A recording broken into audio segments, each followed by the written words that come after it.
evening. I'm tired. I'm floating. It's already night time. Nagsundo ako guys ng alaga ko. Ito yung sinasabi ko sa inyo guys na gabi ang trabaho ko. Ngayon ay Lunes. Ayan, nagsundo ako ng alaga ko.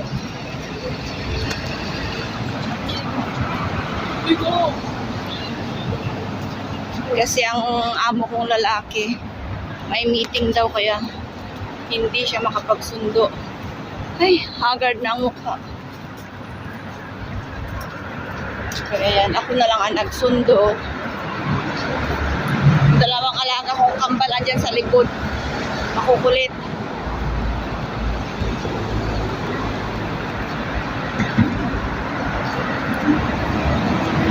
Don't go near me. Just stay behind. Uy! Kita yung mukha ng alaga kong yan. Tawid tayo guys. Boko, faster! Quick, quick, quick! Quick!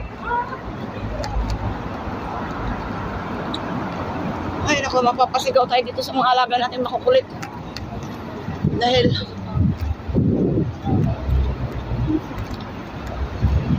itong alaga ko, sabi ko magpakita yung mukha, pinapakita pa rin. Ganyan na nga, nakataas.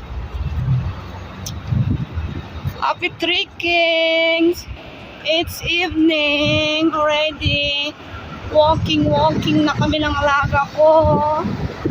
Uy, naku, nakakita yung mukha ng alaga ko.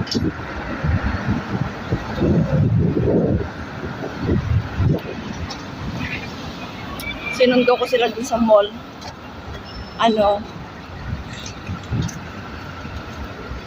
20 minutes walk. Wala dito sa bahay ng amo ko. Ayun, pagdating ko ng bahay, mag-ano pa ako niyan. Magluluto ako. Magluluto ako ng kanin. Magpiprito pa ako ng chicken sa favorite nila. Walang kamatayang pakpak.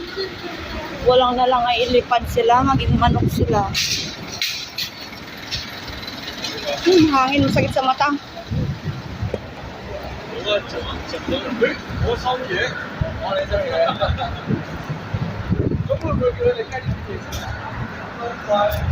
Matutulog na naman kami nito, mga alas 12 na naman.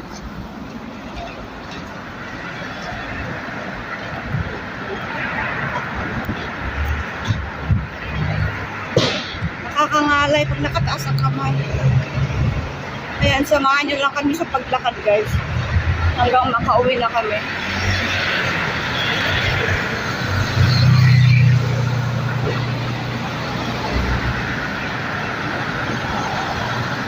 Kahit malapit lang kami sa gasolinahan dyan, no? Nagkali ang tricycle ni Kuya.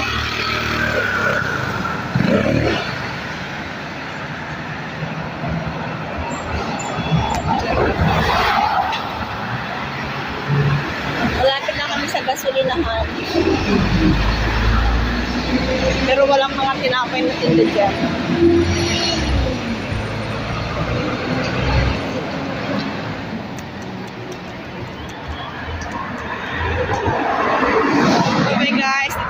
Malapit na kami sa bahay. Baka nandyan yung amo ko, makasalubong ko pa. Bye-bye. Good night. Thank you for watching.